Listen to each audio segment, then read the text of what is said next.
Game time. Game time. What up? It's been a minute. Mike Young here. Stories that need to be told. What a morning. What a week. Where am I? Where were we? Just got back from Seattle. Me and Saget we gigged in Snoqualmie Casino last week. Had a blast. Seattle one day. Flew out Friday. Most turbulent flight out I've ever had in my life. One of those smaller Delta planes. Rocking everywhere. Oh, I hate those. Hate those. Say what up to Stock Tip Dave because he's just piping it easy. Dave's having serious anxiety this morning. He's been trying to set up the YouTube live situation. We're going live. I think we are live. This is the first live we've done. So I don't know if anyone's watching. No one's watching. Everyone's watching. But what up? This is what we look like in the morning at 1 o'clock in the afternoon. That's a comedian. That's a comedian's morning if you don't know. But we just got back. Had a blast in Seattle. Me and Saget had a great time. Killed it. One-nighter at the casino. Walked out. Did my show. Boom. Came back. Won 100 at the blackjack.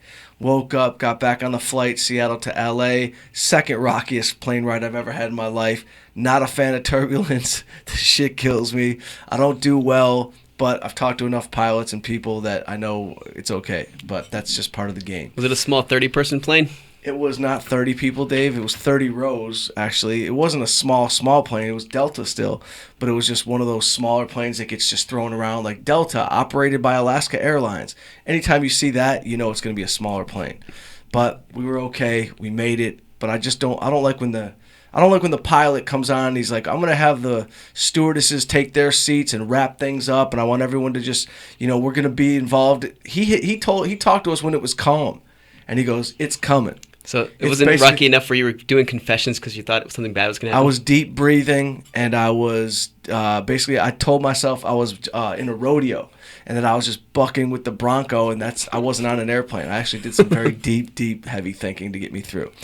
However, shows went great, made it back to L.A. Here I am, woke up today, and I think I told you guys, I've been involved in like this White Boy Rick scenario and the book.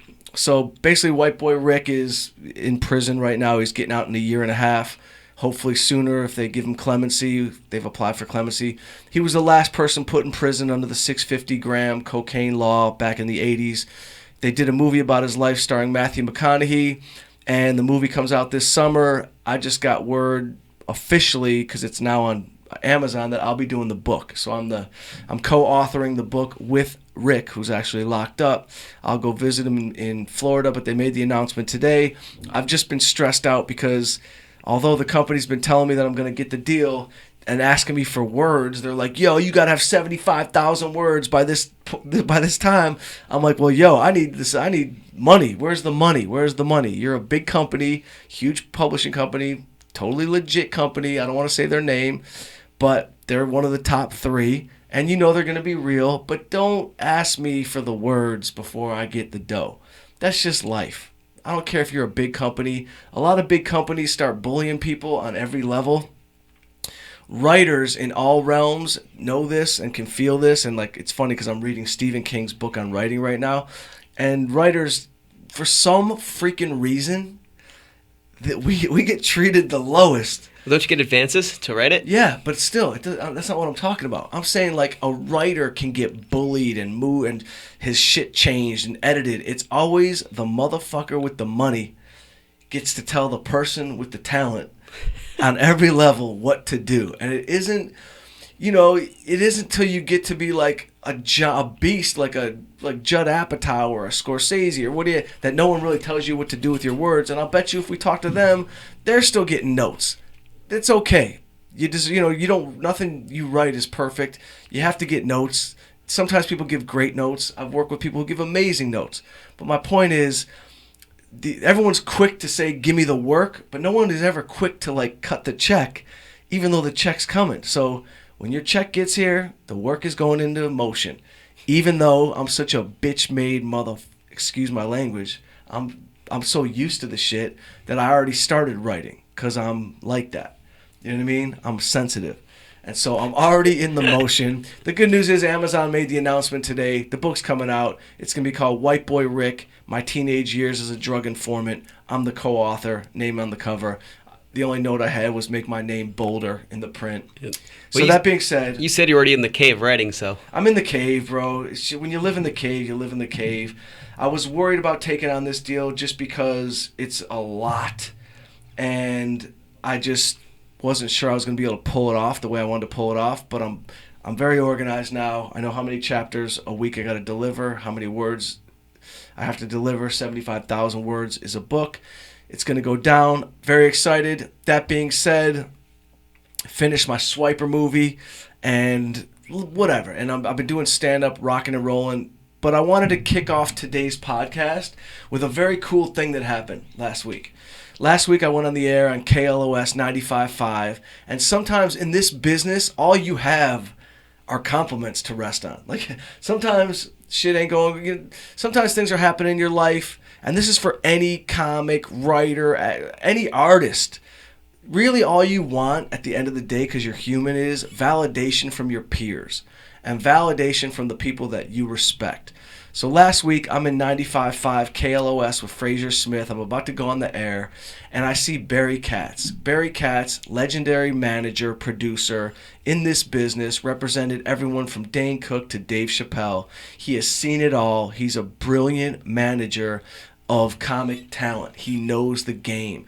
And he's a real character. You know what I mean? He's just a real specific type dude. So I've known him for 20 years, 18 years, whatever. I met him probably when I was in Montreal at the New Faces 17 years ago, or whenever that was. And you never know if somebody even knows you. Like, you just don't have a lot of talk with him.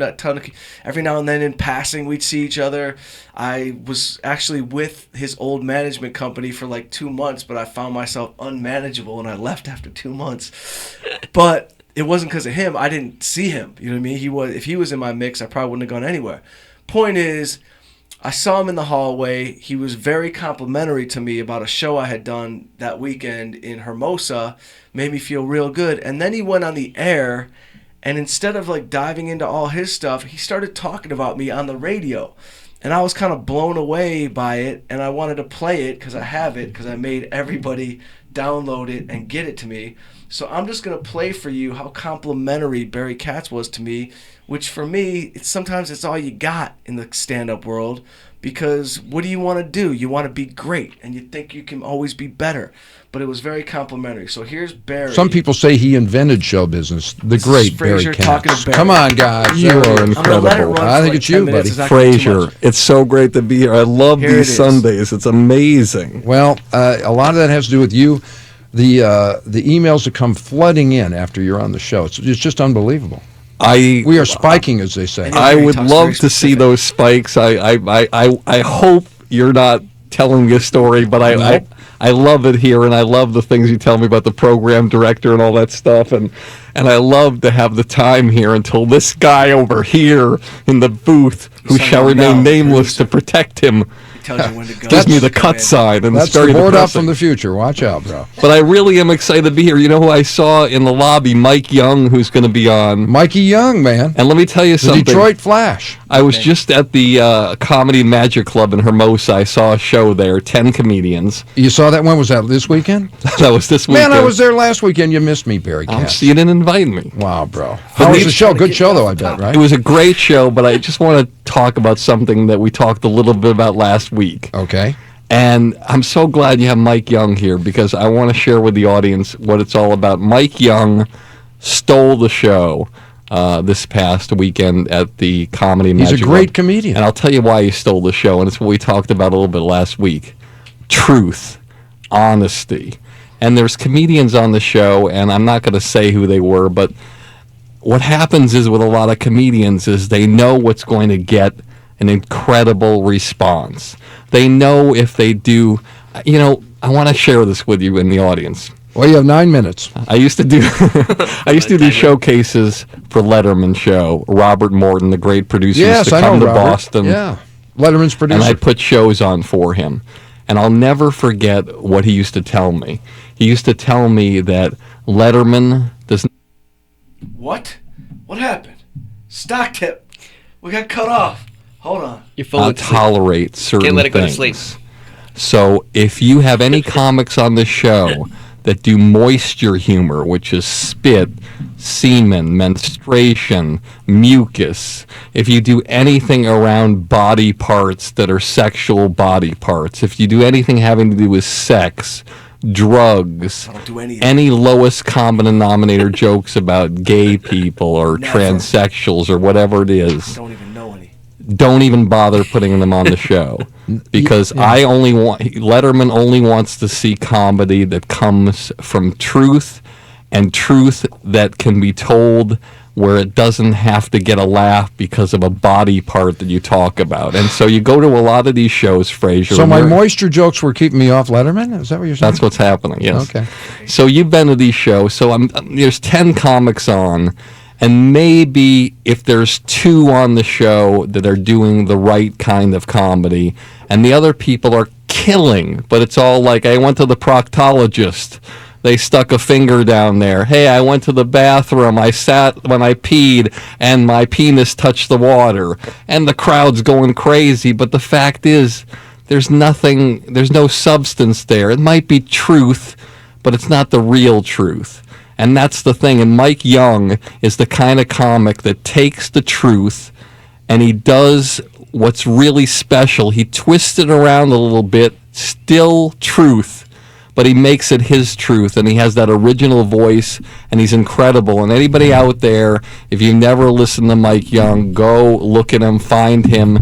He's a tremendous comedian. And another thing about Mike Young that's fascinating, and it has to do a little bit with what the podcast I have on Industry Standard this week, which is with Pauly Shore. And Mike Young, when he started, within 6 years, he had 3 deals. He had a deal with HBO, a deal with ABC, a deal with Warner Brothers. I was rich. He was kicking ass, but he wasn't ready yet. He didn't have the emotional intelligence. He didn't have the tools in his toolbox when people were throwing stuff at him when he was really, just as smart as he is now.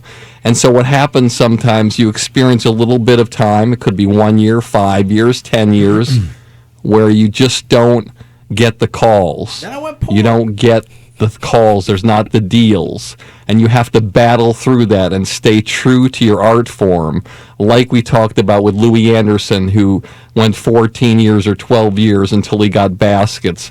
And Pauly Shore, the same thing, was the biggest star in the entire world for 8 years. But he's not at that point right now. He's doing parts in Adam Sandler movies, but he's doing parts. He's not the lead. But if he keeps staying the course and keeps creating and keeps doing the right kind of comedy, it does come around. Well, you're right, and you often emphasize that about hanging in Sorry.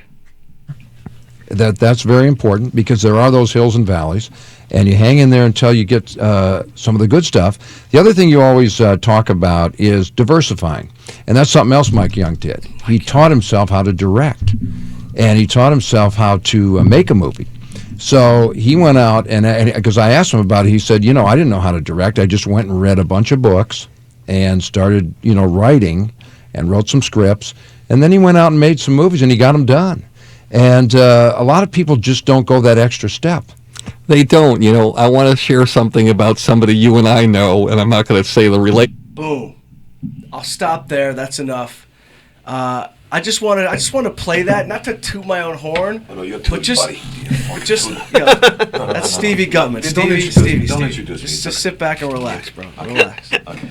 But I wanted to talk about that because sometimes in this business, the best thing you get is a compliment, and be it because we're comedians and we're needy, and you never know how you're doing because there's nowhere to judge from. Dave, you gotta stop hitting that mic, buddy. And for me, that was like a monumental moment. This business is made up of moments. And for me, one moment obviously was when I was first starting out and I got into Montreal Comedy Festival. That was a huge moment for me. That was like my people saying, my peers going, dude, you're good enough to be in a festival. Then that next moment was like, boom, I got a deal with Warner Brothers. And then that was my moment of going, oh my God, somebody's going to pay me and I can call my family and my friends and say, yo, quit sending money right now. I'm good. I'm good. I don't have to. I can even quit my day job. That was the next moment. then, just moments happen. And it's probably, we make it so big, it's like a big deal in the entertainment business, which is such bullshit, because it probably happens in people's just lives in general. I don't care if you're a plumber, a roofer, you know what I mean, a doctor. Everybody's life goes in waves, and you can only you get those certain moments where you're going to feel good about how things are going. And that was just one of those moments for me where it was like, boom, legendary dude in the business who I respect and know and never really had more than 12 sentences with over all the years, saw something, wanted to talk about it, and just kind of let me know, like, yo, I'm on the right path, even though sometimes you're like, yo, am I even on the, like, what am I doing? Or you could just be tooting your own horn. But I'm not. No, I know. But I'm not. Theme, But this is for anybody. The lesson here is, in your gut, if you know that you're doing the right thing and you're in whatever it is you're doing, stay the course, because there are dark times coming and there are bright times coming. And after like he said, I got those 3 deals quick in 6 years, and I was like, oh my God, I got money in the bank.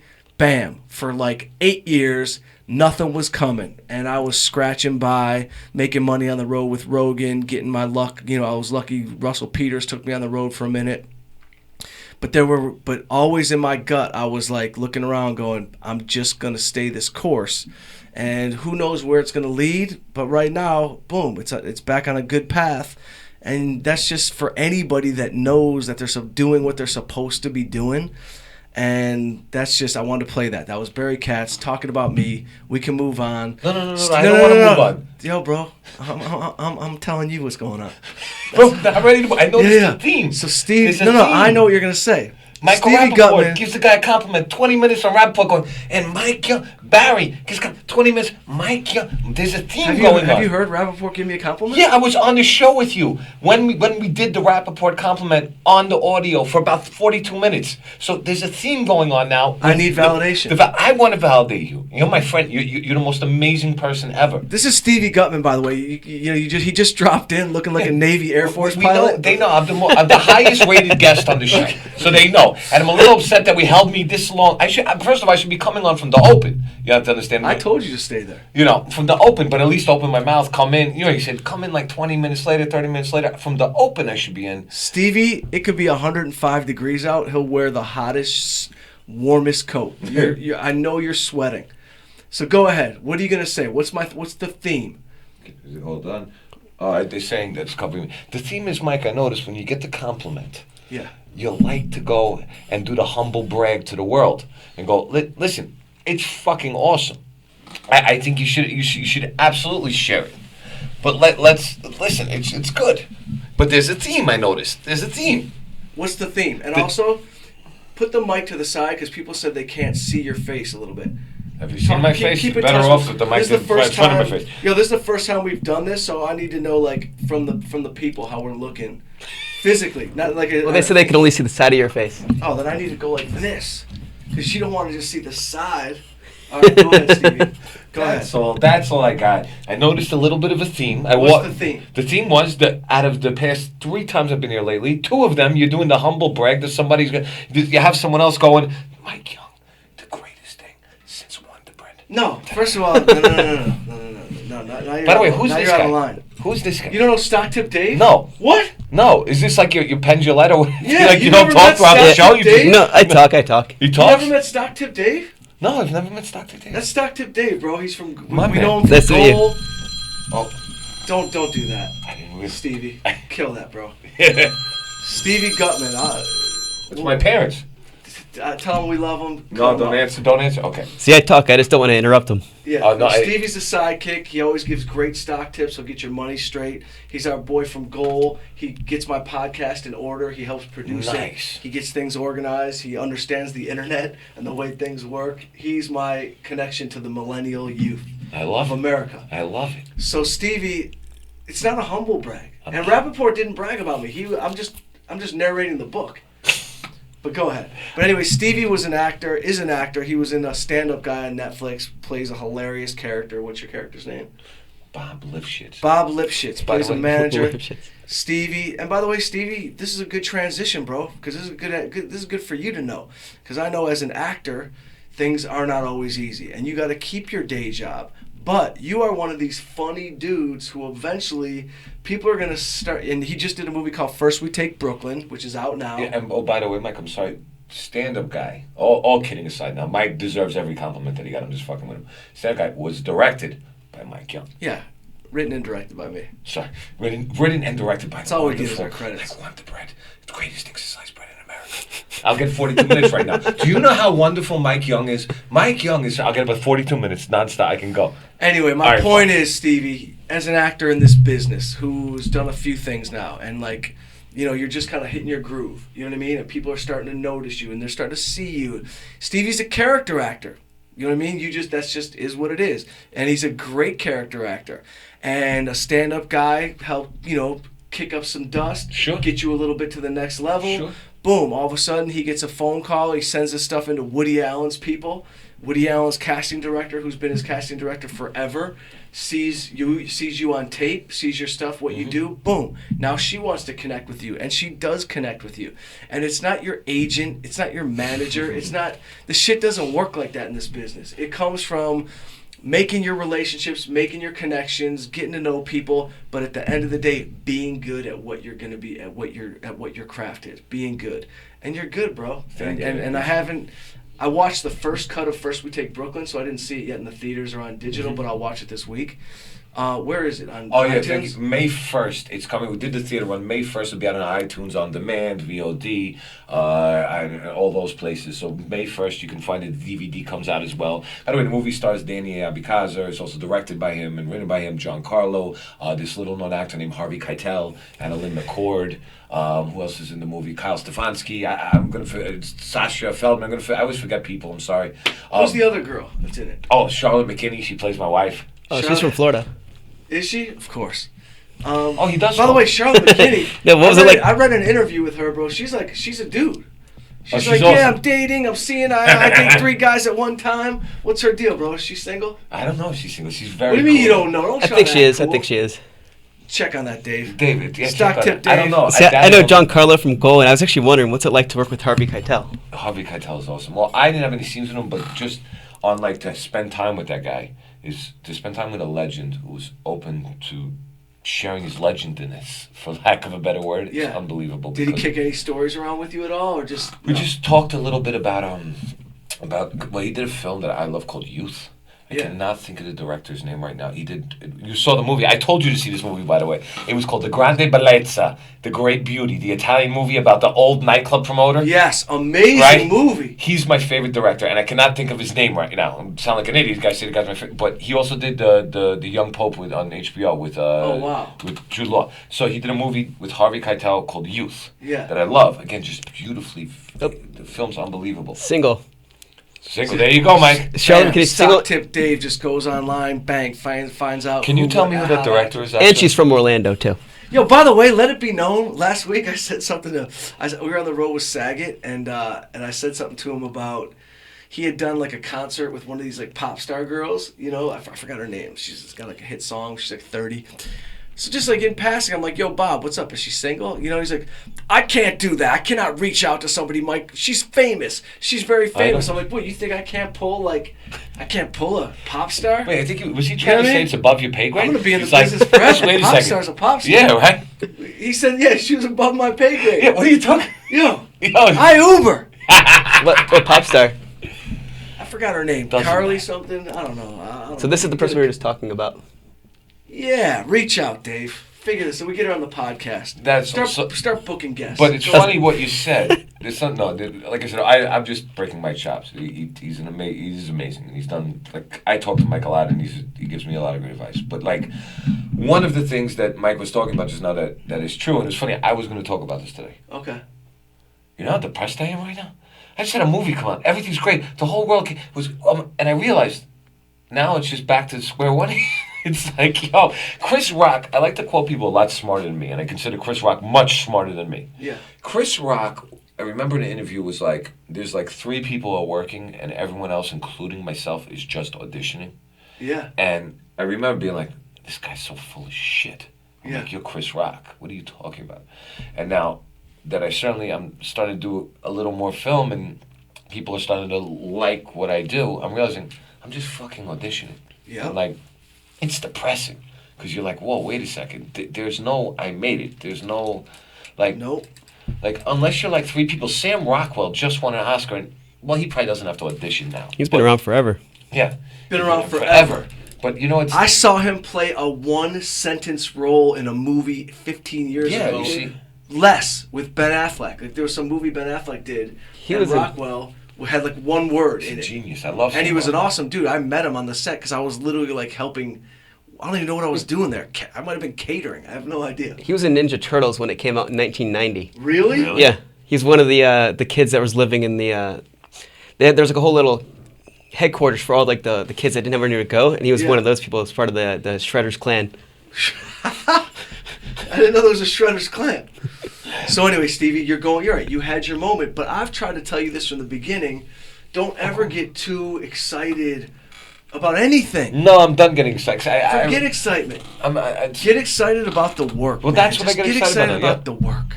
The work. Because we have friends, and they don't get excited about the work. You know what I mean? And everyone we know should be excited about the work. Because the work is what gets you, work begets work.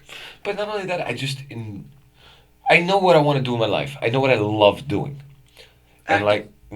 like And writing. You're a good writer. I've read some of your stuff. Again, You're not the most disciplined guy I know, but that's another conversation for another day, or maybe we bring it up today if you want. Sure. Feel it out. We can talk about my discipline. Yeah. Had a weird week, but yeah, it's getting to do a scene and breaking down the character and working out the quirks that the guy has and the emotional dysfunction that he has or doesn't have, and how to bring those little movements into the scene to match those qualities without trying to go too big. I love that process. Yeah. I could talk about that process all day and all night and enjoy like breaking down story with you. I love breaking down story and like just, Yes, you know, of so course. like, you know, it sucks. It's what be- lights you up. but it sucks because it's what you love to do, but it's not up to you when you get to do it. Unless it is up to you. I guess it is up to you when you get to do it, but My philosophy is go make your own thing. Like you called me last week. You said, Mike, I got this great idea for this TV thing. You told me what it was. I said, that is a great idea.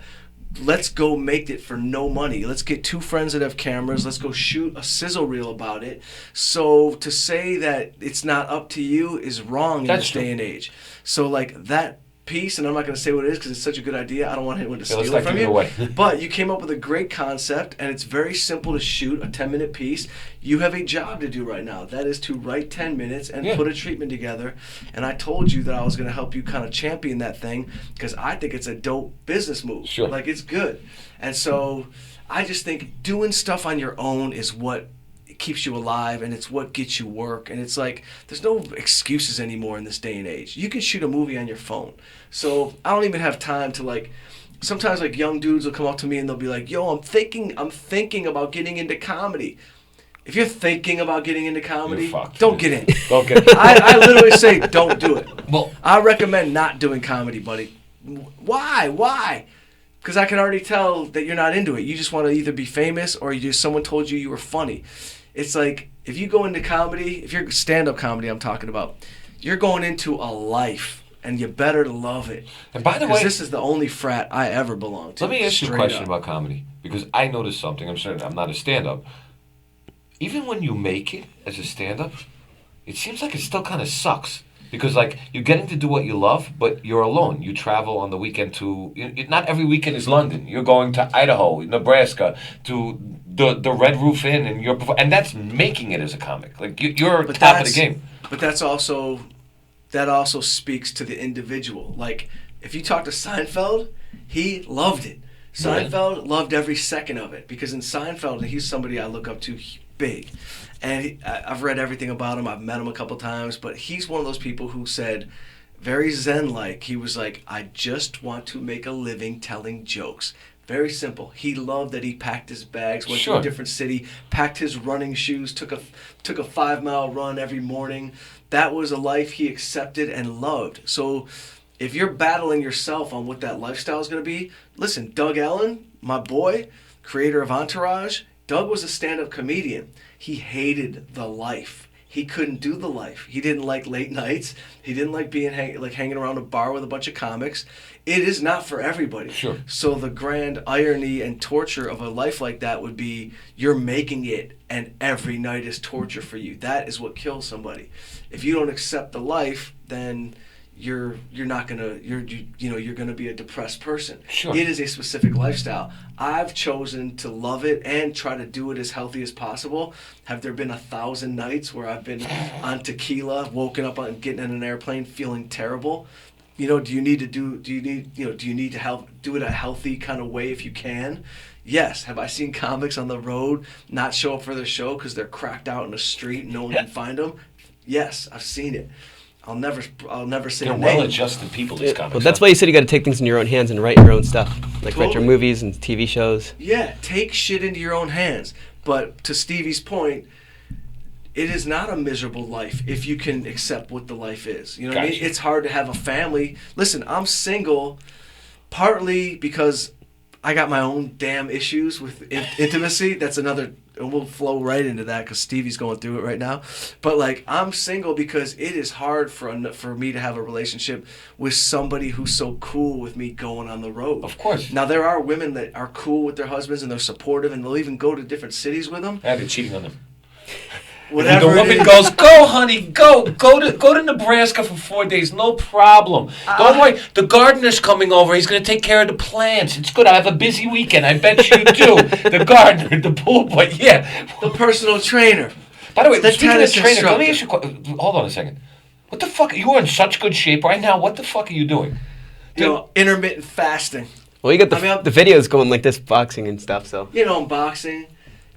It's funny, man, because thank you for saying that I'm in shape. But You're like in my other shape. buddy the other night was like, "Yo, bro, what's wrong with you? You look so thin." You do Here's look the a little thin, but you're in great shape. You look like you're ready. You're like on weight class shape. I'm in weight. I'm back to my fighting weight when I boxed amateurs in college. I'm back to one. Well, actually, I fought in 178. Aaron Mike Young. I fought at 178, but I'm actually like 186. We had a deal, you know. Huh? We had a deal like 10 podcasts ago. You didn't hold up to your end of the bargain. What was the deal? I was gonna get you in shape. You were gonna get me in shape, and I was gonna dress you. Oh well, then let's jump back on that. No, because you've been I told you for years. I'm gonna dress you. I'll get you. We'll change the look a little You bit. had to quit cigarettes first. Oh yeah, 14 days, buddy. Congrats. I'm glad you're not keeping track. I'm glad it's so easy. But yo, I've been I've been intermittent fasting, and I've just been like, honestly, I changed the way I eat.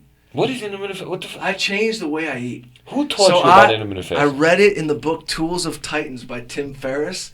Tim Ferriss has this book. It's this thick. It's 700 pages. He interviews every CEO, artist, executive, athlete, high-level athlete, Olympic athlete, professional athletes, people who are the CrossFit world-class #1 guy. And there was this thing in his book called intermittent fasting. And he talked about at night when you're done with your last meal, do not eat again for 16 hours. Let your body rest. Let your body work off the fat that it got from the night before and just start to get in a different rhythm, because in America, we're so tricked into eating bullshit every day. And you were told as a kid, you got to eat breakfast, which is bullshit. You don't have to eat breakfast. You got enough shit in your body, bro, to burn off for another month. You don't have to eat breakfast. So it's all Then why are bullshit. you hungry?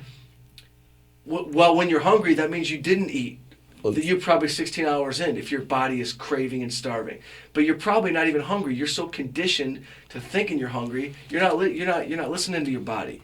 We're so used to walking around being sick all the time and overeating. We're just the fattest country in the world. So I tried intermittent fasting for like a few days, like a week. All of a sudden I was like, yo, I got crazy energy. I feel like I'm getting trimmer and I'm lifting more weight than I ever have. Really? Well, that stuff also increases your metabolism, so you'll be able to eat more and digest faster. Digestion, and my boy Jesse, if you don't know Jesse Itzler, he's the 100-mile man. He's got podcasts. He speaks all over the country. He's an amazing dude. But Jesse is always had this thing about like, don't eat, only fruit till noon was his thing. And it was just his version of keeping it light. Mm-hmm. But he always told me that digestion taxes the body as far as like disease and the shit your body goes through. It taxes your body more than anything else we do. So consumerism and capitalism has always been, has overruled health. So basically eat less, work out, more, and don't get tricked into thinking you got to eat 3 meals a day or 10 little meals. It's all bullshit. Fucking eat. Just eat a little bit. To eat to survive, basically. Eat. Don't live to eat to live. But then what about a slice of pizza once in a while? Once in a while, you're That's good. great. Yo, Stevie, you could have a slice of pizza anytime. That- But just if it's that last meal of the day, go 16 hours before So your wait, next meal. so my meal, And I'm sure people would debate me on this. I can only speak on me. and he looks great, ladies and gentlemen. So And I whatever the hell feel- this guy's doing, But I don't like being told that I'm looking skinny. you're 'cause for looking a me- little skinny, but it's okay. You're shredded right now. You're good. You're good. No, but See- what do you mean skinny? I don't like that. I'll go No, to I the know. doctor tomorrow. No. You don't look. Listen, you're not emaciated. You're a little thinner than you used to be. You're in I don't shape. look healthy. No, I think you look healthy. I think you look cut up right now. Then that's positive. But to say I look a little too skinny is not positive. So what is it? I would say it's a combination of both. If you want to put on 3 pounds, nobody's going to yell at you, but you look like you're in great think shape. it's You more look my cut up. Yeah, your face. face got skinnier. I got a skinny neck. Yeah, man. you can It's do things like the bullshit. beaches that way and like flex your muscle. I love that. Stock tip Dave. I'm in shape. We know he's in And shape. I'm feeling strong. But I don't like that I have a skinny neck and that my face got thin. But I think that's from no tequila in 2 months. But what, you want to get into that? That you don't drink tequila? I told myself I was going to quit tequila for 1 month. And fuck that. You like I'm that about fancy stuff. What is that? Don Julio and Yeho. You used I to. love. Yeah, 'cause I love it. I No, tried I'm it. It was coming strong. back. I'm coming You back. are making a comeback? I'm going to make Why a would you comeback. make a comeback? I'm ready to go now, and I think I'm going to put the plug in the jug for a little bit. So I want to know why you're making the comeback. You know why? Because I'm like, I feel like I'm becoming like more, it's like socially awkward. You are a little socially awkward. Like I'm not cool as I used to be when I was drinking. No, you're not I'm as much fun. I'm not as much fun. Even my boy Chris Case, who I work with sometimes, he was like, I think you need to come back to drinking. Wow, someone's pounding something. Do you feel that your friends call you less now that you don't drink? 'Cause there's nothing to By the talk- way, there's been 2 birthdays in the last month that I wasn't invited You know, to. I I don't don't- know if it's not drinking, but it's making me recap my friendships. Like I'm actually thinking I'm not friends with the guys I've been friends with for 18 years, and I kind of fuck them. I'm okay. You don't want to invite me? Now I don't invite you. Well, like go when you drink, you do the your rap freestyle. So Yeah, I'm more fun when I drink. I freestyle rap. I'm more personality, but it bothers me that I feel so good. I feel great, I know. and it bothers me. It's confusing to feel good. With me too. No, it bothers me because it makes me say, do I need to never drink again? See, Yeah, here's- probably. here's a Probably. Don't say that Probably. Why? I'm one of them too. First off, Mike, you little stop screaming because at of the me. deer antler. I forgot to mention. Well, I was Oh, gonna say- you're on deer right now I again? started plopping some deer antler. it's a little bit catch-22 because you can work out and drink and it's fine. Like to give you the story, like when I was in Florida, we played basketball for 5 straight hours. Went to I don't know some like Wings or something, Wing House. Had like 5 or 6 shots and not even drunk. Just because we exercised all day, their metabolism was going so fast, the shots did nothing. Let me tell you something. I don't I know if would've- that's bullshit or not, but it sounds like he knows what you have. You know what? I could see you giving stock tips is that because this guy sounds like he knows what the fuck he's talking about. Oh, But yeah. it doesn't mean that he really does. He'd be like, "Yeah, your metabolism burns because you were working on it. I did 82 shots, and then I ran 5 more miles." Like, but it could be all nonsense. But he sounds very convincing. I mean, it's a He'll true make story. you $3,000 next week. He'll give you 4 stocks, put them in, don't call anybody for a month. You'll be good. What's your view on crypto, by the way? Crypto, I stay away from it because I don't understand it. So Okay. I don't want to like give advice on it just because that's the one part of the stock market I've kind of avoided because Sure. I've heard people think it's the greatest thing ever, and then I've heard it's gonna like burst. It's like people are gonna buy this money and it's gonna it's gonna fall down tremendously. So you understand the stock market. So you could look at a company. Oh, let me understand something quickly. This guy can look at a company. I'm going to take a picture of us. All right, Go this ahead. this guy can look at a company. You look at the quarterly earnings, blah blah blah, and all that makes sense to you. You understand it. So what I do is I specifically research, like I stick within the areas that I have an interest in, that I read for fun, and just like I don't go to a company where I don't know anything about it. So I stick to like technology, marijuana stocks, semiconductor companies like NXPI is one of my good picks. Yeah. No, Dave, you went in early on Facebook. Dave got in early on Netflix. Wait, Dave actually knows his shit. Yeah. No, Wait. he's stock tip Dave. I- So, no, but I get stay that, with what I but know. like- I don't like go out So of Dave, out of my let's box. say, okay, Mike and I gave you $1 million. Not that we have $1 million. All right, what kind of percentages are we talking? What are we talking? We say, Dave, here's $1 million. Let's go. What if we put 50,000 in one account between 7 friends, like me, you, Danny? We get everybody. We just put money in. We let Dave run Dave run our fund? Run the fund. What kind of numbers are we talking, Dave? I mean, you can tell him, Dave. What kind of returns do you think? I mean, I've done well, but 17%, like the 20. stuff that I've done, like, so it's not gonna be like overnight success. Like the stuff that I bought 2-3 years ago, I'm just now like make. When the bullshit starts coming in, you give me No, the no, money. yeah, I've watched it go up. It's crazy. No, like I bought PayPal at 40 and now it's at 80, Gotcha. and that took 2 years to happen. Were Gotcha. you been on Movie Pass early? Yeah, I got Movie Pass. I've got it at like $9 or something. Yeah. But what they did is they diluted their shares to create a bunch more cash in the market. So they diluted it so people can buy it $5 a share, so they can raise money. Yeah. Because what they're doing is they want to have every part of the movie experience. So they're trying to like buy independent films from Sundance. Right. And so right now their stock's trading around $5 because they're still trying to figure out how they're going to make a profit, but they're also spending money to purchase the rights to movies to acquire them to be I involved don't with it. see- I think Movie Pass is going to be big because even anybody in the business that I talk to, they're on it, and it's like. Oh, I use it every day, Yeah. whenever I want to go to a movie. Yeah, who wouldn't want to pay one fee and you can go to as many movies as you want? It's an amazing idea. And now they said they're going to use it. They're going to make it so you can use it with the concession stand, so you can use the Movie Pass to get food too. Yeah, I want you to download that for me later. I don't see our group of friends being a 2-year waiting period. By the way, he's like, yeah, in like 2 years, you're going to put 7 of us together. I'm going to be closing No, every no. 30 seconds. How we do it? We're down 3 points. We're down 3 points. But No, we got to get. You're out. Yeah, You'll I'm be out. the ride. Forget about it. I'm out. That's not for me. Yeah. That's not for me. nothing happens overnight. No, I understand. No, that's true. That's true. All right. Yo, Stevie. Talk to So me. Stevie, you What's gotta going stop on today it. with these? No, but No, you're physically antsy. no, but that's Like, no. a There's little something bit. with the levels. I've been in this room a million times with Brett's show. There's something with the levels. Like you go like this, it normally doesn't do this. Just so you know. I don't know. We'll talk to Mike. Mike, you'll figure that out. Something. There's an echo going on. There's a high sensitivity Yeah, level thank ever you. since they went live in here. So yeah, you're right. I didn't know that was this. See? I thought it was that's Yeah, because we normally have a computer in here. We're looking By at the way, I stuff. kind of like it. Oh, you have rhythm like that? I could never do that in 10 million years.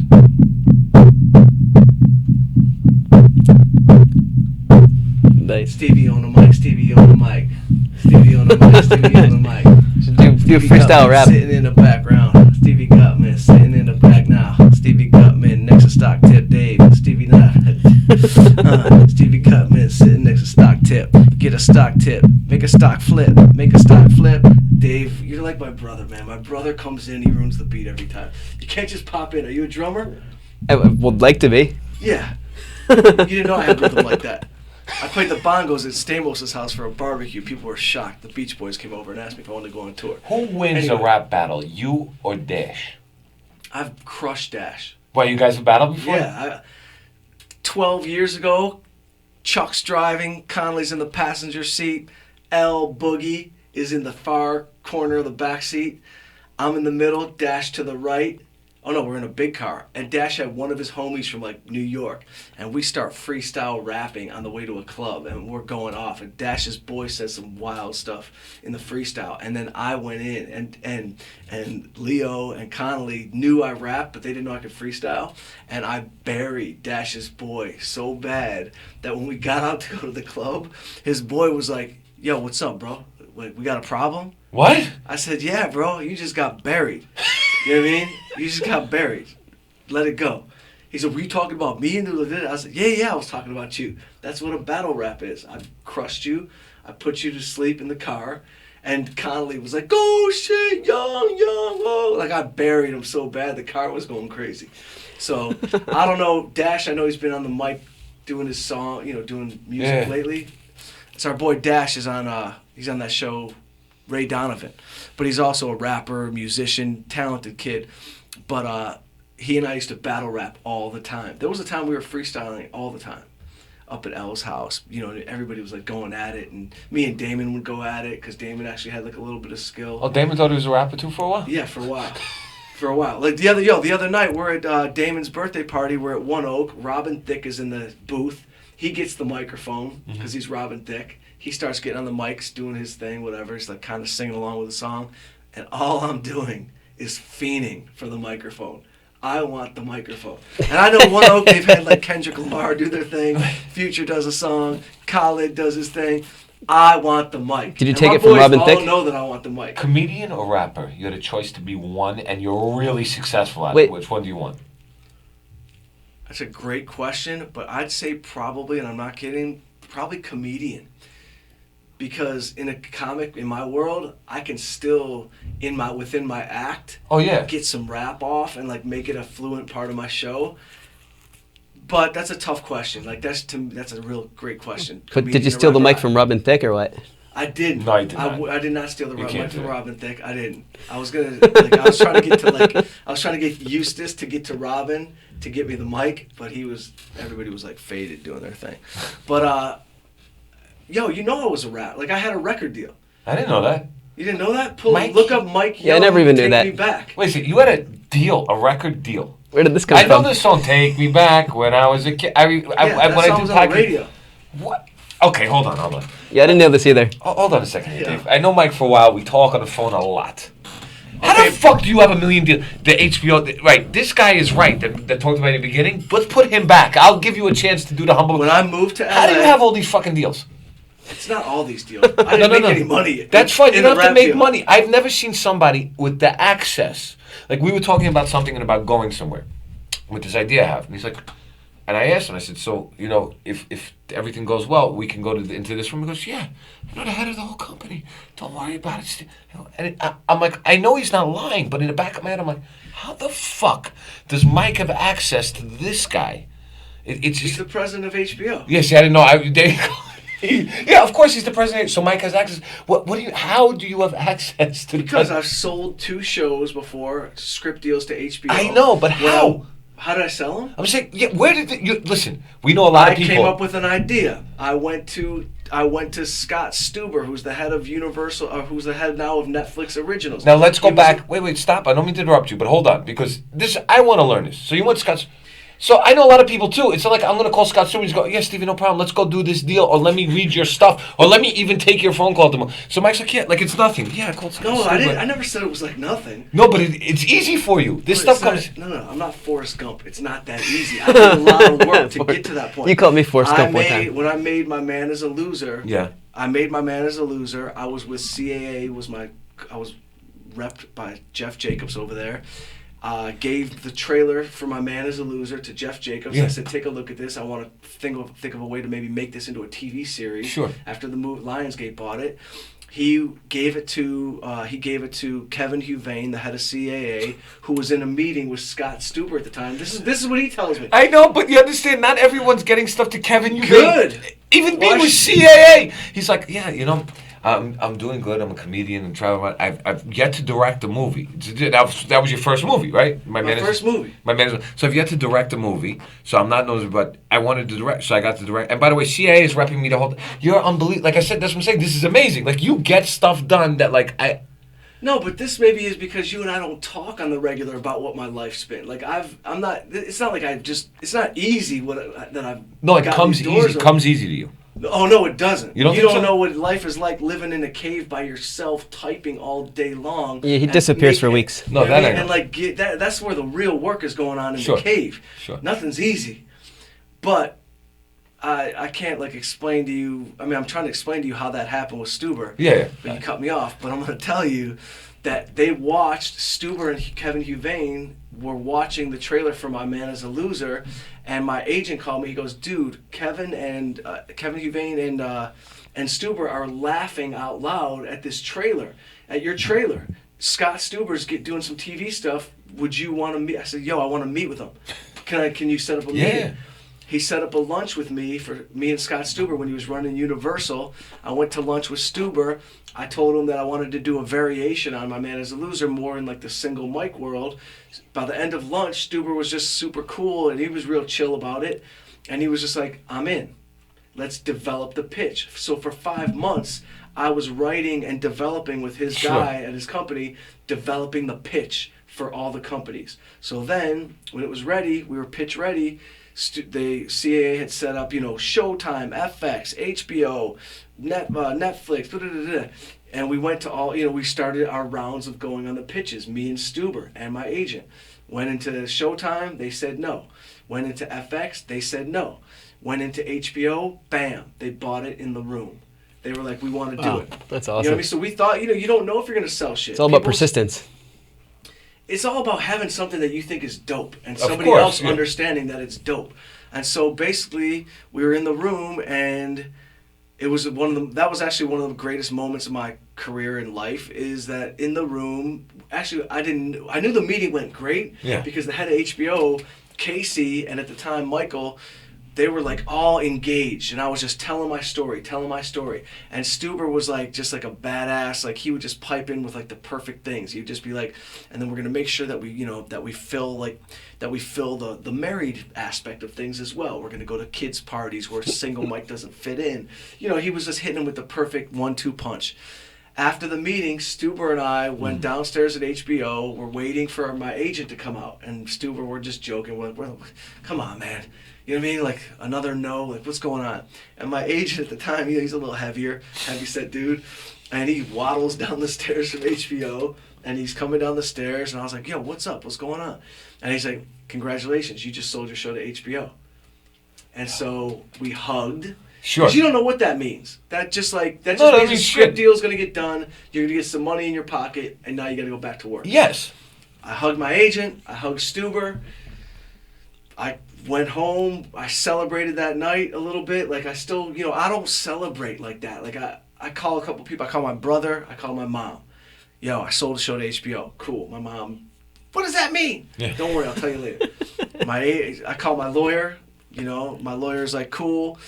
Sold the show to HBO. Boom. Next day, my lawyer calls with my agent. They go, yo, they want to get this deal done quick. They asked for this much. They offered this. We're going back at this. We're going to land in the middle. So they offer, like, be real, like, say they offer 40. We go back at 100. We meet at 80. Whatever. 70, you know what I mean? You meet somewhere in the middle. That's the negotiation process. Done deal. I accept the deal. Bam. Sign the deal over at my lawyer's office. Check comes in from HBO. Go to work, Mike. I write the script. I give it to Stuber every time, every aspect along the way. And his development guy works with me, ping pongs back and forth, kill this, take that, let's discuss this, until we get it in shape to where we think the pilot is dope. And unfortunately for us, it was the same time that Pete Holmes was coming out with Crashing. And I was in the stand-up world, obviously, in my show. And so I'm not saying that that's why we didn't get put on, but at the end of the day, it was a great experience. Casey Bloys, who is now the president of HBO, he and I've pitched him many times, or like not many, Sure. but like 3 or 4 times, and we have a relationship. And I just make sure that when I go in these rooms, my dad always taught me, like, I don't care if it's the president of a company or the guy at the gas station. You just got to give respect to everybody on the same level. And so after these meetings, I would always make sure that, like, I stayed in touch with Casey. Like, I would just email him and say, yo, thank you so much for buying the show. Sorry we didn't get on. I'm excited to come up with something else for you guys. Because you got to flip the mentality to realize you have the power. You have the power. Sure. There's no one, you're the one making shit. They need shit to go on the air because they got to fill the air. So, like, you just got to switch your mentality. It wasn't a miracle and an easy thing that I knew the guy at HBO, but that No, is I how know. I know See, him. that's a good mindset though, because I was reading a book that says, you just got to take those things as a challenge and just figure out how you can make it even better. Well, yo, that's the fun of the game to me, is the hustle. I like the hustle. No, I don't I'm mean the thinking hustle. my- I no, don't I like understand the what I don't like when I did the Young American Comedy Tour. I loved the idea of, like, all right, let's go do a photo shoot and let's just, like, let's get some press even though we haven't done a show yet. I like the grind, bro. Let's share that story, by the way, because I don't know that story either. So here you are. You're a comic. Yeah. Okay? And you're like, yeah, let me get 4 of my friends and go do a tour. But who are you? Does anyone know you at this point? They're like, yeah, this you're going to point, get a tour? No, Like I'm saying, I am Joe Schmo Comic. Hi, this is Mike Young. I started a tour. That's nice. Yo, by the way, this is where that came from. So at this point, I was opening for Joe Rogan. Only people that knew me in the world were the comedy bookers. Okay. Because I was on with Joe Rogan. Joe Rogan was already famous from Fear Factor. He was selling out 1,000-seaters. We were doing Mandalay Bay. We were doing theaters in Denver. We were doing the whole country. I was on tour opening for Rogan for a year. So I got to know a bunch of the bookers, the people that own the clubs. I would just kind of know them. So one day I'm sitting on the patio. This is a true story. I'm on the patio of the Comedy Store. And people, and at the time, Kings of Comedy with Cedric and DL and Bernie Mac are on tour, killing the game. They're doing arenas. Somebody says to me, yo, man, I can't believe this tour made $16 million. That's what they say, $16 million. So that number is in my head, so I'm thinking $16 million. So as I'm on the Comedy Store patio, I see Sebastian. I see Brett Ernst. I see Butch Bradley. I see Bobby Lee. I see my boy Tony Rock. And in my mind, I have like this aha moment. And I go, if that tour can make $16 million, and they're all famous. Yeah. We gotta be worth $4 million. I said, this is $4 million worth of funny in front of my face. I said, all my boys, including me, we're not at that level. Don't get me wrong. Those guys were 30 years, 25 years in the game. But we're definitely $4 million funny. We're all funny for a half hour, at least. We don't all have hours yet, and none of us are headliners yet. Yeah. But at this point, Sebastian's getting a couple headlining gigs on his own. I'm getting like 1 or 2 on my own. Brett's 1 or 2 on his own. Bert Kreischer came on the tour. I have the idea, let's start a tour.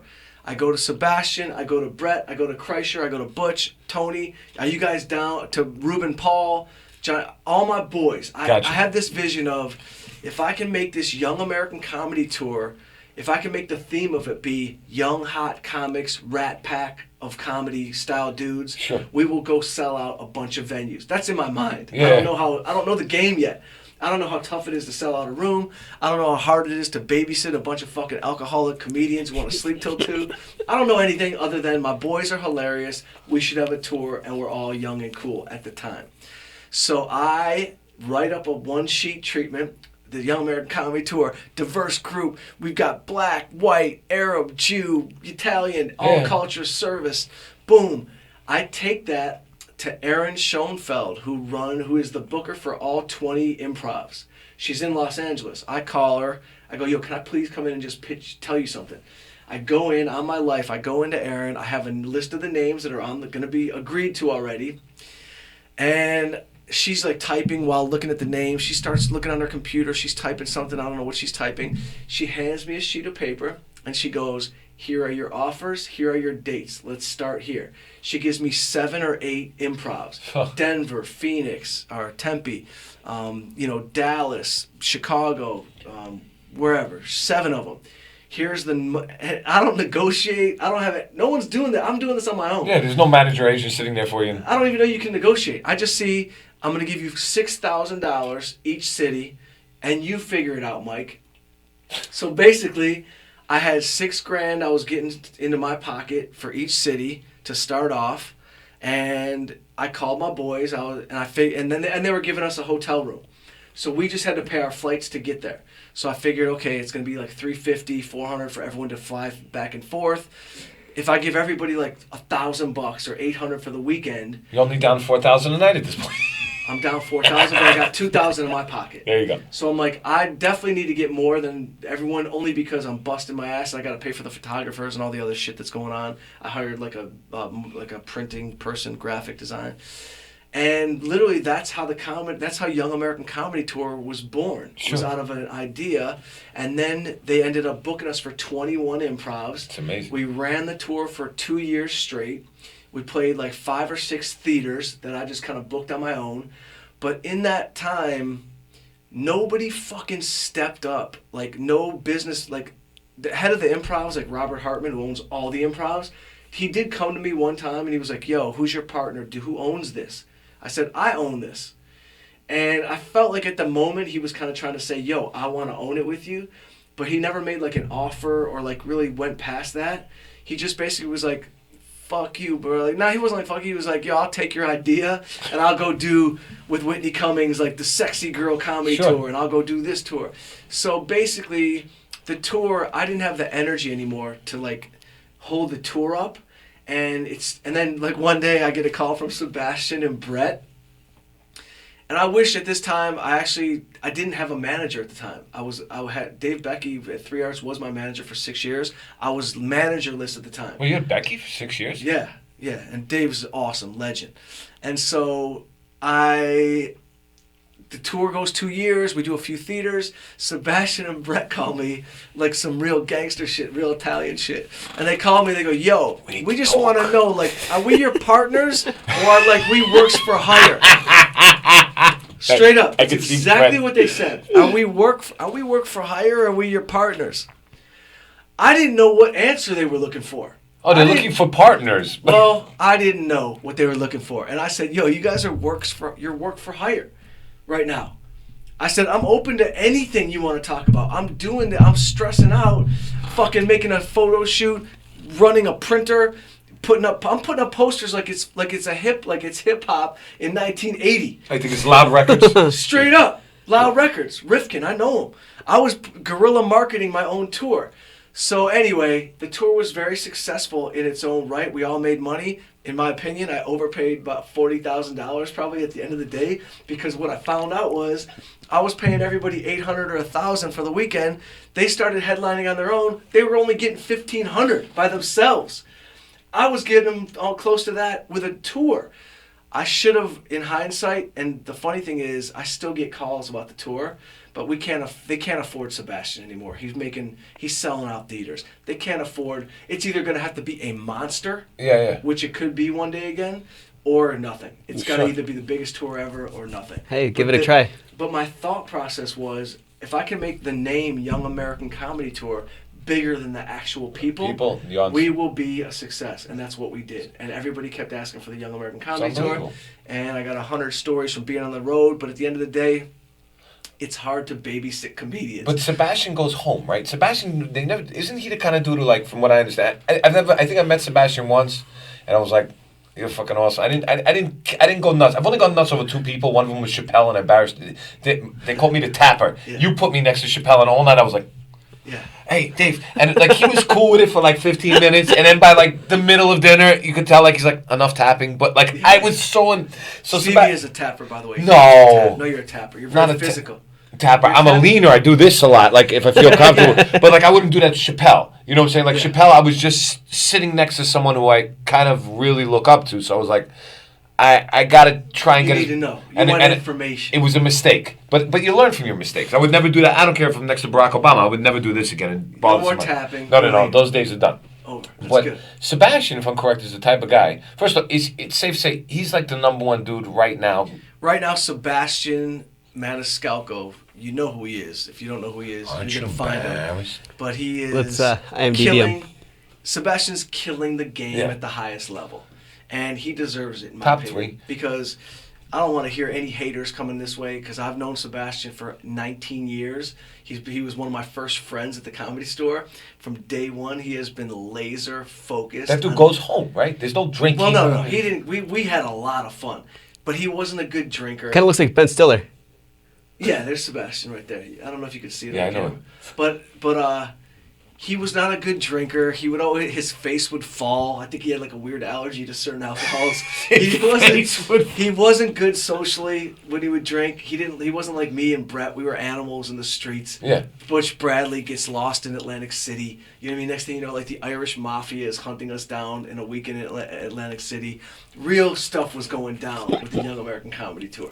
You know what I mean? We were with girls everywhere. It was rock and roll shit at a great level. Sebastian was not involved. He would go home to bed, go sleep. At the time, he had like a girlfriend for like maybe half the year that we were involved in that. So he was like calling her. But no, I was an animal. Brett was an animal. You know what I mean? Butch Bradley, animal. Tony Rock, animal. You know what I mean? Bobby Lee, he'd go home, but his own type of animal. You know what I mean? Bobby Lee goes home just so he can rub Elmer's glue on his fingertips for 6 hours. He's got his own problem. He doesn't do well in the streets either. No, he's not a good. He's not a good hustler, Bobby. Young American Comedy Tour. Elmer's me, Glue. Bobby Lee, Steve Simone, Cleveland, Ohio. Oh no, Columbus, Ohio. We're there, and there's a convention of big and tall models in town. No joke, big and tall models, big girls that are pretty. There's a fashion show of big and tall girls. They're staying in the same hotel as us. Long story short, I don't want to put anyone on blast. This is 9 years ago, whatever it is. let's just say Bobby Lee climbed a big and tall model, and it didn't go well. I mean, climbed. I mean, it was with a girl that was cuddling him, held him, took, you know what I mean, carried him across the street. You know what I mean? Like, took care of Bobby. I got with a big and tall model. Wasn't that big to me. No problem. No She big was- deal. She was tall. Big and tall, no and big tall. deal. I'm big and tall. That's right. And that's a book in itself, Young American Comedy Tour stories. But that's how I came up with it. I So came it's up with no- it, Oh. and I invented it. Yeah, that's Bobby Lee. That's You Bobby know who Lee. Bobby Lee is? And- Yo, and- type in Young American Comedy Store. What right. comes up? Here's Bobby Lee in case people don't. The people know Bobby Lee. They know Sebastian. So I'll would give you you say? one more. By the way, just quickly, I want to ask you because would you say Sebastian's part of the reason Sebastian is as successful as he is because he did go home? You know what I'm saying? Like, would you say in retrospect? I'm trying because I'm trying to figure out the I would success for say- myself. Yes, I would say Sebastian is. First of all, I'll say Sebastian is successful because he's always incredibly funny. Oh, he's a talented man. He's hysterical. Incredibly funny and focused. But no, because he had a job also. He was working a day job, bro. Even while he was blowing up, he didn't leave his job. He was a Really? waiter at Four Seasons Hotel. Really? There was a time where Sebastian could get you a Four Seasons bed for $500. Pull up to the back of the Four Seasons, $500. I didn't get the bed though. Hey, there's even a YouTube clip of you being on the tour. Put that on. But listen, so Yeah. what I More did was, validation for Mike. Stevie, Put it on. watch this. You never I'm saw gonna that? watch it. We're on a podcast though. They can't see me watching the clip of you, right? I'm Connolly from Entourage. Check out Mike Young's Young American Comedy Tour. That guy's been chasing me around for 2 years for that. Okay, it's too loud. But look, it shows every comedian. So I shot a sizzle reel for it. I shot that. I had Kevin Connolly open up the reel. Me and Connolly together. Connolly's like says what he said right there. I said, let me get some famous people and my friends to help me with this tour. Yeah. Went to Connolly's with a camera. I said, yo, here's what you're gonna say. Just say, check out Mike Young's Young American Comedy Tour. That's it. He says it, does a joke afterwards. That kicks off the reel, and it goes into all of us on different late night talk shows. It's a sizzle reel. We use that to sell the tour. Boom, and we sold the tour. We got amazing. booked everywhere. Good for you, man. Yeah, and all it is just be smart, but like bust your ass, bro. Just bust ass. Like don't stop working. Don't sleep till noon. Don't Don't complain. It's just like Wait, don't complain. I love to complain. Well, complain. Come complain's on. part of your act. By the way, me and you. When I first you like met to Stevie, complain I too. wanted to write a one-man show for Stevie because he had great stories. Growing up, you were a neurotic Jewish kid in a mostly Italian gangster-style neighborhood, and you were a total fish out of water, and we were working on We your were one-man working show, on it, yeah. and things got lazy between both of us, and it fell apart. But point being, bust ass, bro. Because when you look back on the things, that was the fun. Bro, I took the Young American Comedy Tour. I didn't tell them where they were going.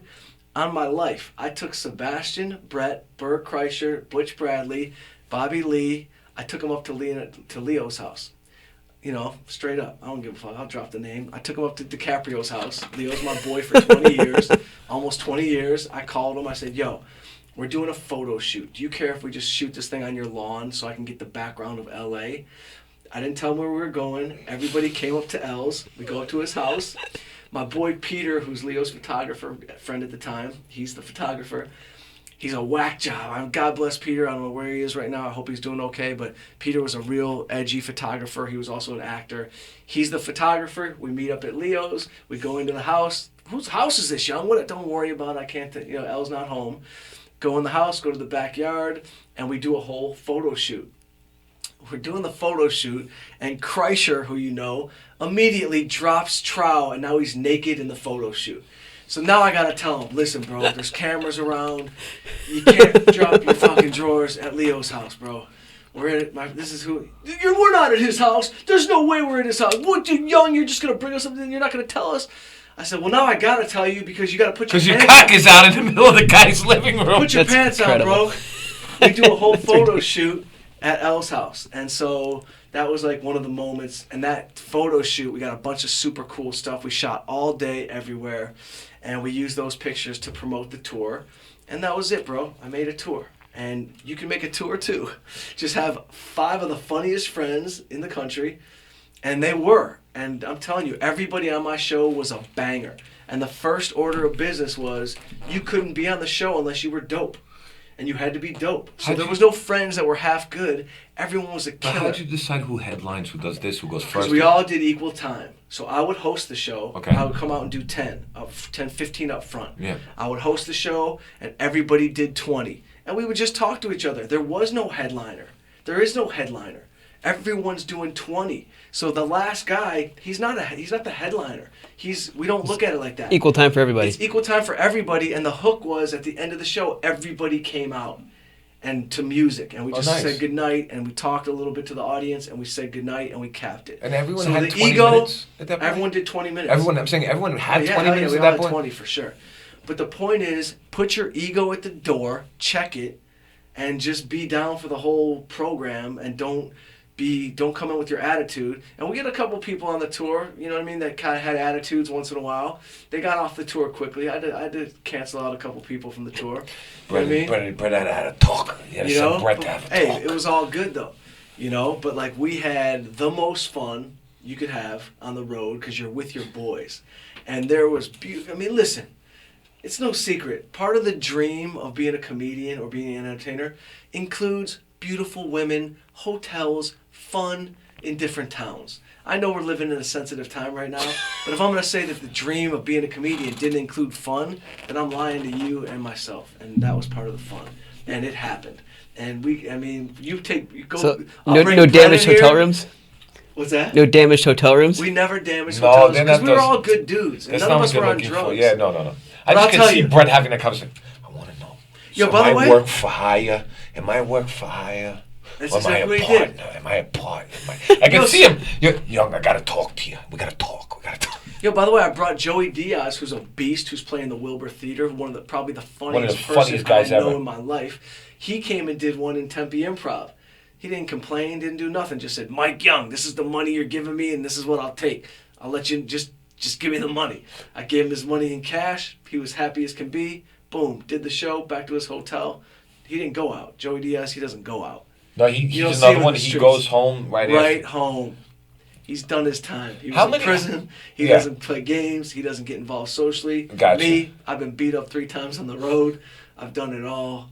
I don't have any, you know what I mean? 3 times. I've lived the life. Yeah. I've lived the life. I only heard the one story. I didn't hear there's 2 others. Nah, for another podcast. Another podcast. So it's interesting. There's just you know I'm what? just That's trying it. to school But the you, moral of the Stevie. story is you stay home.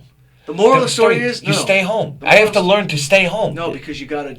I go out because I get material. You gotta draw from life. You I gotta know. live. No, I know. And when you're living, your ear is to the streets. I know it sounds street, It's but true. No. But you got to vibe on what's happening. Somebody told So a me. lot of these managers and agents and people in the business, a lot of them are out of touch with what's happening because they're not out. Yeah. And I don't go out every day like I used to, but like you got to be out amongst people just to feel what's going on. You know what I mean? What's happening? Well, someone told me actually this conversation just happened this week. He goes, "When you die, the day before you die, you're not gonna go. Remember that night I slept 12 hours? My God, what a night!" No, those are not the nights you're gonna remember at the end of your life. Yeah. You're gonna remember the nights that like the stuff we get to do and like are blessed to do and like things like that. Yo, live your life to make memories. I gotta go, by the way. I gotta go to work. Are you going to work? Yeah, I gotta go work. It's not all fun and games. I gotta. What time you got to be there? 3? Yeah. What time is it now? Yeah, I gotta go home. I have to change. Yo, Stevie still has to work. He's still working. But Stevie Gutman, if anyone's looking for a character actor who's a badass who What plays is a character actor exactly, Mike? I've told Listen, you I hate when he calls. you me. hate- I you feel hate like it? you know what I You feel want like me a to call you a character. leading man? No, but you know what I feel You like a wanna take your character. shirt off? No, It's just somebody's in a lot of movies. leading man, baby. No, you know what I feel a character Listen, actor you is. could almost call Keitel an amazing character. No, I actor. understand, but a character actor, you take the same quirky dude, who's kind of charactery, and you make him look like James Franco, who's a quirky dude. Yeah. And now he's a leading man. So it just means I'm not good looking enough to be a leading man. No, but so I Stevie's don't good like looking. the The other term night some girl- character. some I girl hit don't. on him See, straight up. growing up, when I heard character actor, I would immediately think of Clint Howard. That's exactly what I was going to say. And you're not Clinton Howard. Who's Clint Howard? Don't look him up because Look, you're not Dave, you him. look everything up. Who's Clint Howard? You're not Clinton Howard. See, it's He's- a negative. It's kind of Ron thing. Howard's brother. Ron Howard's brother. Oh, yeah. He of has a course. very specific look. Yeah. And a character look. I mean character because of your neurosis on the inside. I'm with you. You're a Listen, good-looking I'm dude. Okay, I get You're it. a good-looking dude. Thank you. No one can see you because you got 9 things on, which is another issue you Like- need to deal with because you're always in a hat with glasses. Like my friend's covered dad up. was a character You're actor. trying not to be seen. Yeah. You know, Ed Lauder, he was Who a needs character to be actor. seen? Was he? Would I recognize? Oh yeah, I know. Ed, who he Ed is. Lauder. He's been Was he in in like, Wonder Years? no, he was in like My Blue Heaven. He was in Shawshank Redemption. No, not Shawshank. The Great movie. School Ties. He was the football coach in another team movie. Great movie, Okay, My Blue nice. Heaven. Oh, Loved it. what a movie! By the way, I before got I- a parrot that says you're under arrest. Do you know that before we did a stand-up guy, I watched My Blue Heaven like Yeah, 3 times? we talked about it. We were Oh, talking you about told me to watch I it. was the. Come on now. Stevie also is good for side notes. No, I'm good at breaking story. I think I am. Very good at breaking story. I think it's a natural Jewish neurosis tendency that's inherent in your That's him. DNA that makes you good at story. Yeah, of course, I know that guy. Yeah, this guy. Is that Coach? No, Oh, he. he looks like Coach. But no, I know exactly who he is. Hell yeah. But anyway, Stevie's got to go to work. Yeah, I gotta go sell some steak. We didn't get into your whole single life, but that's great because you'll come back next time we talk about. Because he's recently single. I'm single, Mike, right now. I've been talking about how like getting him back in the game, to cut out the tapping, the leaning, how to recognize a potential what might be a call girl in the midst who's looking for money and not a date. He doesn't understand that game either. I'll school him. I'll help him. I don't love that I know these things, but I do. I don't know any. You know, it's like for Okay. someone who goes out as much as I do and have been around everything as long as I do, I'm pretty naive. I realize. No, you are naive. Like I either don't No, want. You're very naive. I am. You know what? I kind of like it. That I'm like, but I'll tell you, like it's like, I don't know.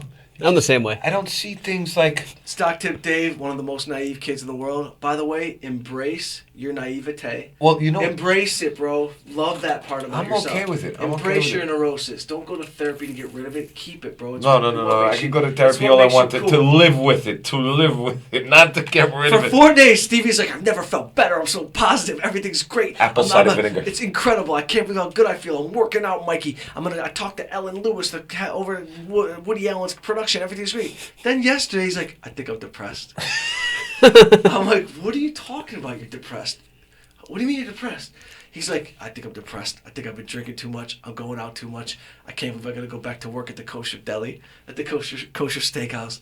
I don't know what's going on. I'm like, bro, we'll talk later. Because 4 days ago, and for the last 4 days, you've I been was the on happiest guy I fire. know. I was on All of a sudden, fire. you're depressed. I don't like it. You don't need to be on meds. No, I don't think I need to be on meds. I I've never didn't say said you're that. No meds You're for me. good. Apple cider vinegar. I'm telling you, I'm doing. I tell you. 2 tablespoons right now with I water. tell you. Hey, no, you're the dealer. You What asked does me that about do? it. Yeah, It's the best, bro. it's the Gets best you thing ever. Gets you everything. Energy, digestion. You start getting pH balance. You're pooping. By the way, I'm pooping feeling like that I'm a- not I got no fat. I think I'm gonna try to gain a little weight. Should I put a little weight on? 10 pounds? Maybe. I don't like it. Anyway, Stevie, we love you, bro. All right, I love you gotta guys. go. Gotta go. Go to work. You're my boy.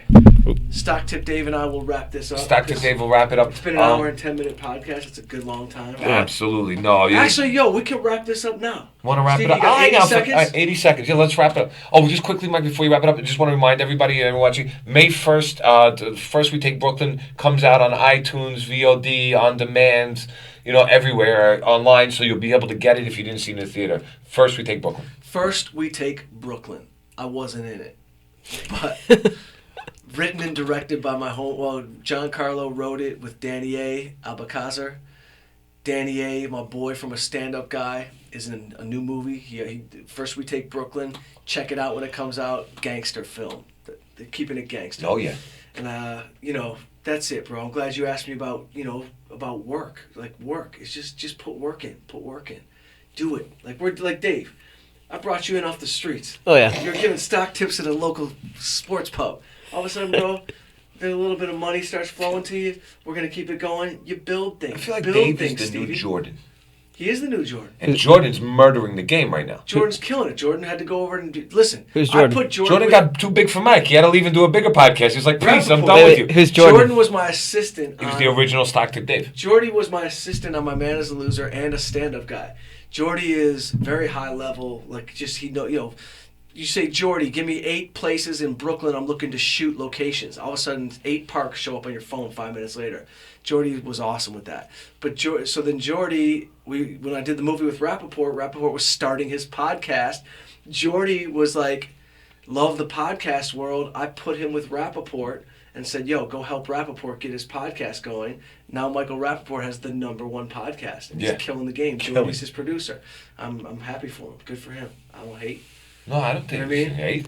I just feel like this I is got the mad new at Jordan. Jordy. Listen, I got mad at Jordy a couple times because he wasn't answering me back properly. What is this? I'm gonna tell you Oh, should I say it? yeah, you can say it. Yeah, I was gonna say Kevin Connolly actually came out and said Gotti's coming out June 15th in the theaters. Fantastic. Look, we're plugging our friends. Yeah, my there you friend, go. my good friend, Kevin Connolly. You know him from Entourage, also a director. He directed the Gotti movie starring John Travolta. Seen Comes trailers, out- looks really good. June Trailer 15th. looks amazing. June 15th. Put it on your radar. Gotti by Kevin Connolly. Proud of Kevin. By the way, Kevin will tell you, bro, as much fun as you think Kevin's having, you see him at the bar, you see him. Connolly goes to work. He goes to Yeah, no, work. Connolly's a He's serious got guy. blue collar in his DNA. He loves the work. And before I shot My Man Is a Loser, I shadowed Connolly on a couple like short films that he was doing just to learn how to direct, basically. So Connolly's another one who's put the work in. He's also been doing this since he's 11 years Yeah. old. So you know what I mean? He was doing Burger King commercials at 7. You know, cutest kid in the country. You can look it up. And but he's been in the game a long time, and he's one of my good friends. Even Rocky you know, 5. You know, I think he's up. I got to talk to him about the whole the goal situation. We'll be all good. Mike Young, stories that need to be told. Find me at Instagram at the real Mike Young. Stock Tip Dave. Same It's Instagram at- name? Is it this? No, It's Stock Tip, it's at Stock Tip Dave. at Stock Tip Oh, he Dave. goes by. It's officially Stockton Yeah, Dave. Stock Tip Connolly Dave. gave me the nickname because I And went just- into goal one time and just And Stock Tip, before we get out of here, just 2 quick tips. Don't go deep into it. Just 2 companies and symbols that you think would be cool for people to go in now. You don't have to get too crazy. Okay, well, the one thing I think people should look into is augmented reality and virtual reality companies, because that's going to be the next big thing. Are any 2 on your map that you like a lot or not yet? Not yet, but I'm sort of just delving the research into those areas. And what are give me that marijuana symbol of that place that that went down that you think is a good buy because it's low right now. Went lower. Oh, there's a couple. There's one called Aurora, Yeah. and then there's also one called Afria. Afria. Do you know the symbols Believe this offhand? guy. Oh yeah, well, let me. I have I to. believe this guy. I swear. Just Aurora and Afria. He just sounds Get in like low he on the knows stock. what he's talking You're about. gonna help you out. So here we are. He may We're be making lying. money I don't know. for people out there. It No. sounds like he knows his shit. I'm a though. bad liar. You can tell when I'm lying No, from a you mile see, away. that's what a good lie is. You know, listen, trust me. No. If every time I heard in my life, trust me. He can't lie. No, this problem. guy's on fire. I'm telling you, this guy I'm just trying to teach him how to lie. knows what he's But, talking about. To recap, great episode, Stevie. Thanks for coming in. Yeah, I don't bro. think I was that good this episode, but I'm happy No, I no, got to you're ask you good. questions and learn a little bit about you and things that I was curious because you know what I didn't realize how much shit you've actually done. And it's But kind of let that be a lesson to you, bro. Ask questions. I do ask questions. No. Let's listen. We don't have to Yoda Nobody me. Yoda asks- everything. Mike likes to Yoda I'm not sometimes. yoding, but He's like, no, Stevie, by the way, other people feel that way too. That we talk sometimes, and you give me the Yoda lecture, like you're lecturing me a lot. No, it'll be a lecture. I'm Just just saying. saying, everyone I in ask general, questions. ask more questions I about ask people. you a lot of questions. Stay curious. I never had the hour to sit like this with you and be like, you know what, let me start asking about specifics as far as the tour, the this, the that. You know, like, usually we get caught That's up the with... thing about Hollywood. Nobody knows anybody. Ask some questions. I know a lot about you. I know about you, bro. I was writing your one-man show. I know Personally, your parents. personally, I know a lot about you. I just think this was the time to talk about the business stuff, you know? All right, Sit anyway. there. Yeah, that's all. We're out. We're out, that's Dave, it. Give me the symbol real quick for him. Yeah, Dave. Oh, it's two. It's Canadian stock. So Oh, it's Canadian. We'll get back to you on that. But it's Aurora, and what was the other one? Afria there. Afria. They're Because Canadian. Canada's marijuana going stocks. legal August 1st, so there's Canadian It'll be companies. amazing after this You're welcome. episode. We'll get your money up. Mike, before you go, if Dave was like, you know, I was listening to Jordy's story. Go fuck yourself, Mike. I'm starting my own podcast. And then like you got thrown out, and it's like the Stockton Dave hour, and it was like me and you got the boot, and Dave was like, "That's it, guys. The Comedy Stores gave me my own podcast." Hey, raise and raise others. That's That's what I right. say. Don't get rid of us, Dave. Mike No. Young, stories that need to be told. Check it wherever, whenever you can find it. Where can they find it? Everywhere. YouTube, Facebook. YouTube, Facebook. Just start typing in Mike Young, stories that need to be told. See what happens. God bless. Peace. We're out. Mike. Done. Thank you. Thanks, Stevie. That was a great one. I guess I was listening because I guess